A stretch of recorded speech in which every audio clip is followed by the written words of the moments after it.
is to Carina Dantas. Welcome, Carina. And for information for you and for all the speakers, you normally are able to share the screen if you want. Yeah, thank you, Didier. Thank you so much for the introduction, and thanks to Ben and to everyone for the previous discussion. It was very interesting. So now that it was getting really participative, I'm sorry to interrupt you with the presentation, but I will try to keep it short and dynamic and give the room for some discussion as well. So if you agree, I will share my screen because there is some things there that I would like to show you. I hope you can see it now. Yes. Yeah. Okay. So I will try. Is this good? I just put it in full screen. Perfect.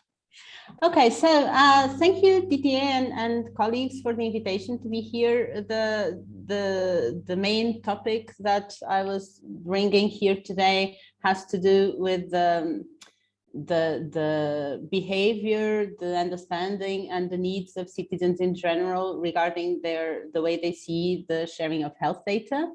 Of course, I shouldn't discuss too much on the reasons why this is important. We have been through a number of them already before, but overall, it is pretty clear for everyone that this was very clear as well during the COVID pandemic now, that we need to have data being updated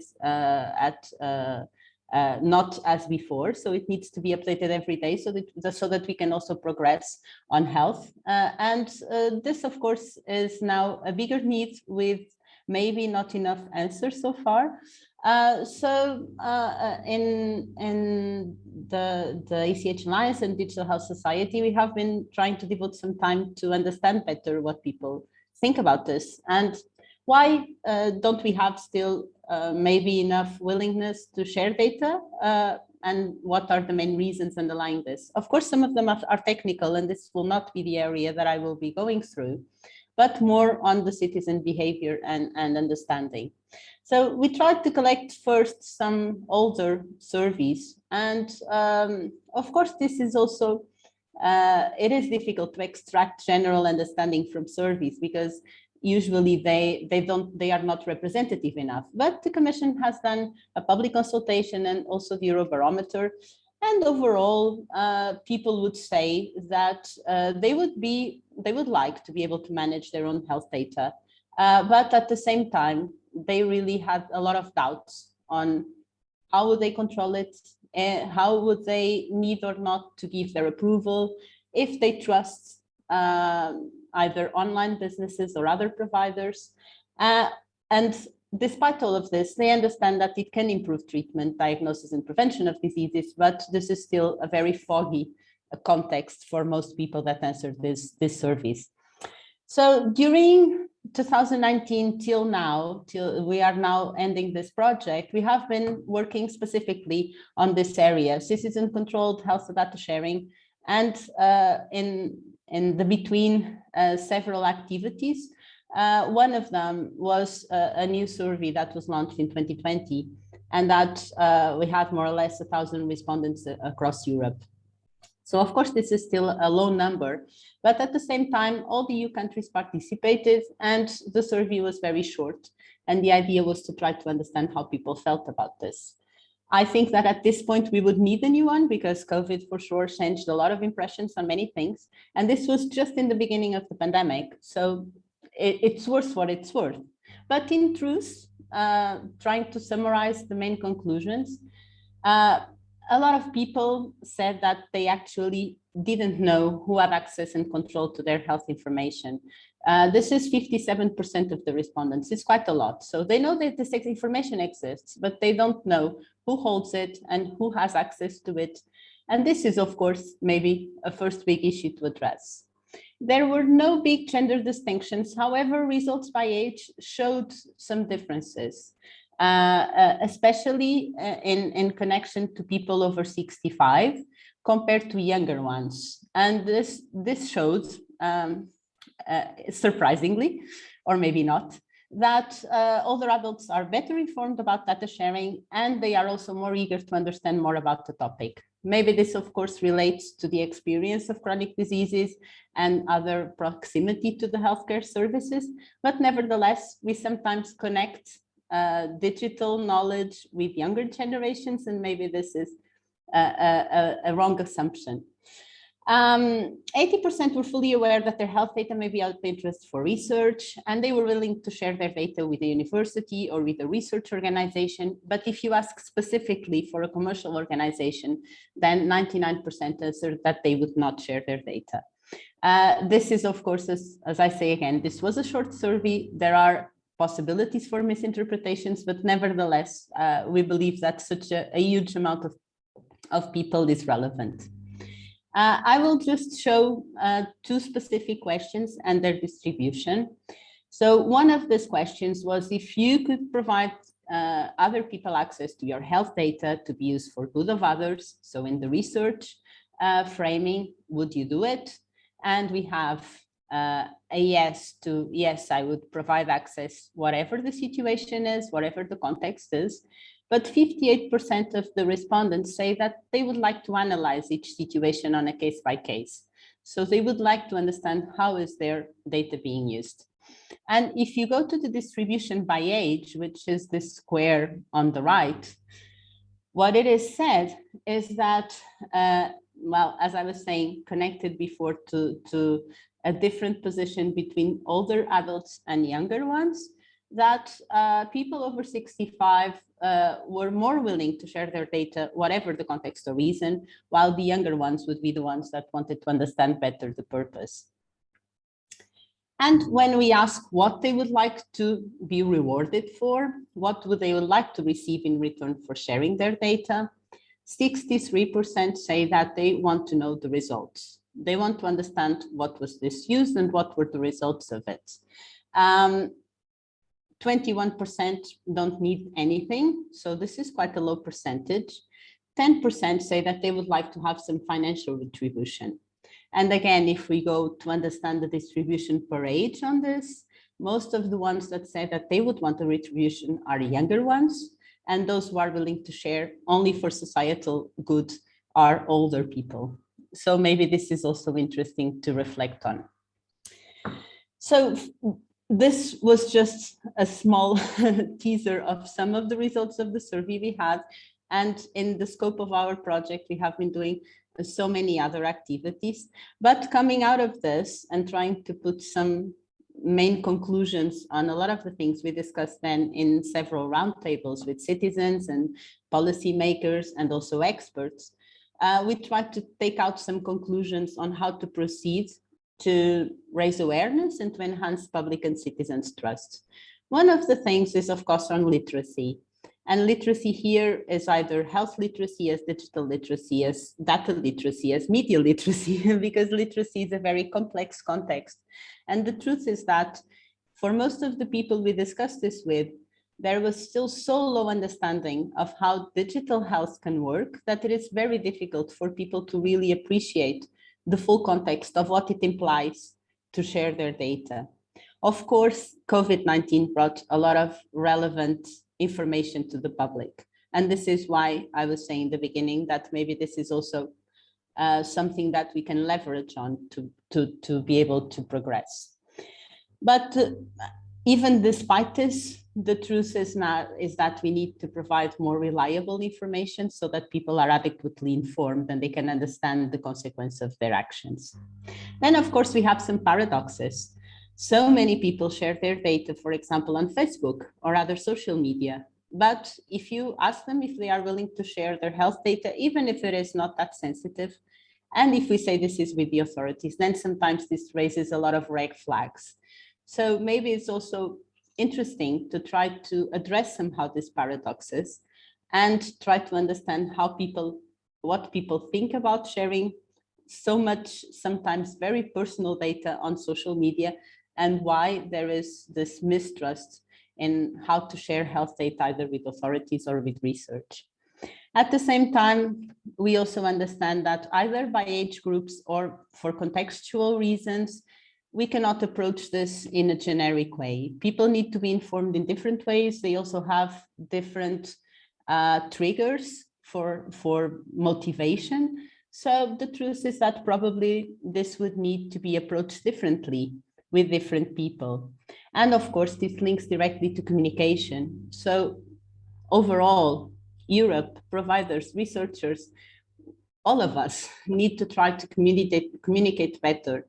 What is data sharing? What is its added value? And what are the constraints? This needs to be done in a simple way, but maybe providing information enough for people to start grasping it. Only this will then provide this culture of trust that we need to have if we want to improve somehow the data sharing in society. And of course, this will also mean that we need to invest in tools that will enable citizens to access and control their data, to be able to share it, because without this, of course, the technical issues would be also a challenge to overcome. So how do we go from here? Well, there is a lot of discussion on what is common good and what does imply for all of us as a society to grasp data sharing as a part of common good. Maybe COVID-19 did change something. Maybe there is an opportunity here, but there's still a lot of work to do. I do believe there's a momentum now that we could try to grasp. But as we saw, for example, during the implementation of the COVID tracing apps, this is still far from being consensual. So we actually need to make bridges between a lot of different organizations and actors so that we can talk a common language, and then a common language also increases trust. But most of the time, what we have is really sometimes bridges in the wrong place, or the river passing by a bit distant from what we do.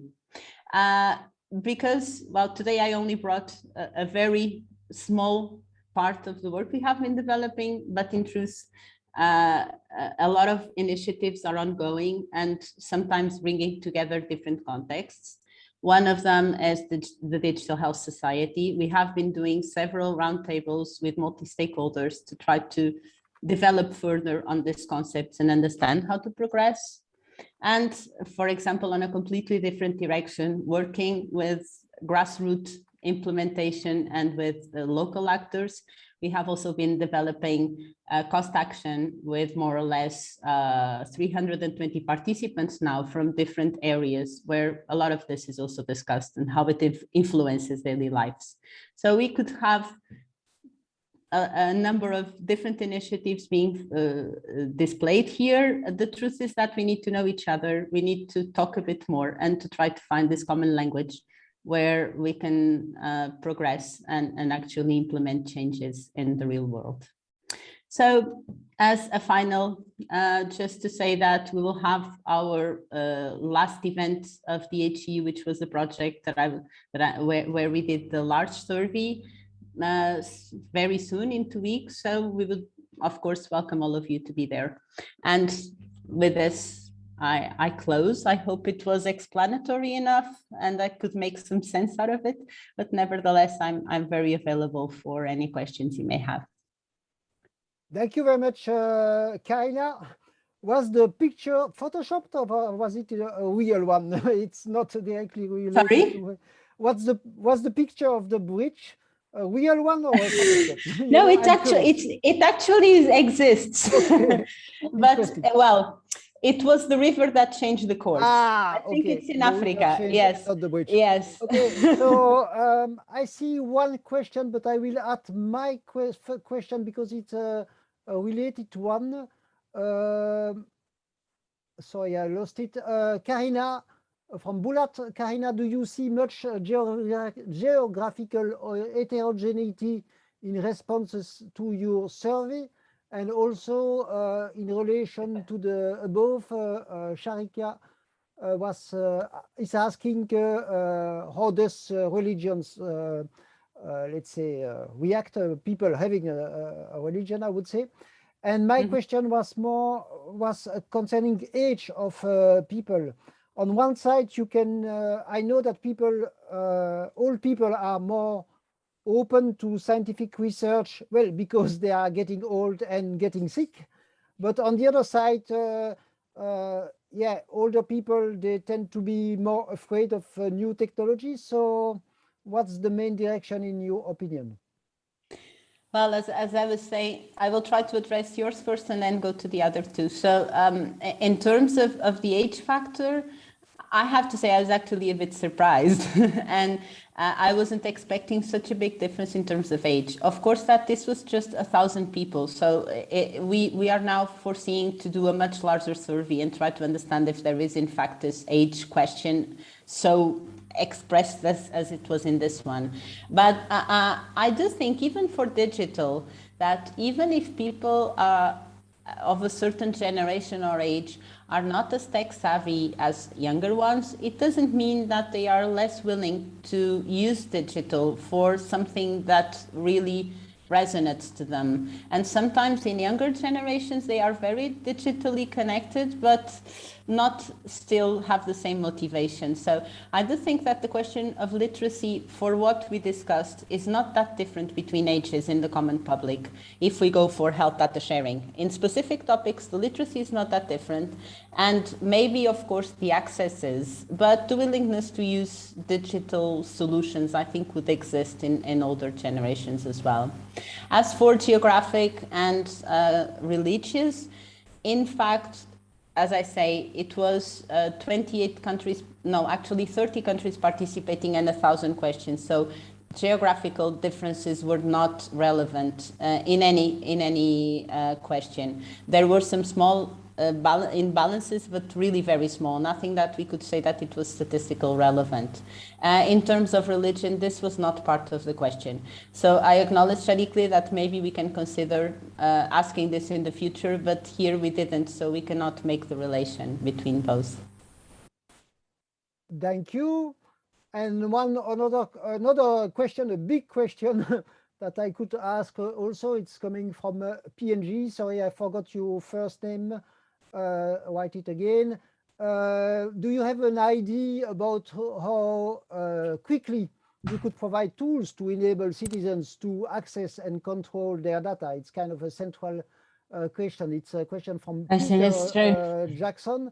And by the way, just a technical aspect, I try to read the questions, but I can miss one. So please, if I miss one and that we have time for questions, not anymore this, don't hesitate to take the mic. Sure. Okay, so in terms of the digital, one of the aspects of this work we have been doing was actually to talk to different initiatives, especially health data cooperatives and other initiatives that are targeting specifically tools for providing people access to share their data. In a very summarized answer, and please consider it as so, because it's not this simple, but I would say that we already have a number of interesting initiatives on the go. They are still very targeted in specific countries, for example, and this of course also links to interoperability and other issues, but we have nice initiatives. One of the recommendations we did to the Commission was exactly that there should be some funding stream to be able to escalate this a bit more and experiment and see what works, because initiatives exist, they just don't have enough scale to be able to progress. But I do think that there is room to do this in a different way. I hope this somehow answered your question. I can answer in the chat something else if necessary. Yes, I was going to say, please, well, that's for all speakers, especially those who were already speaking. Please don't hesitate to answer, to make comments and so on in the chat. So thank you once again, Carina. Now, thank you.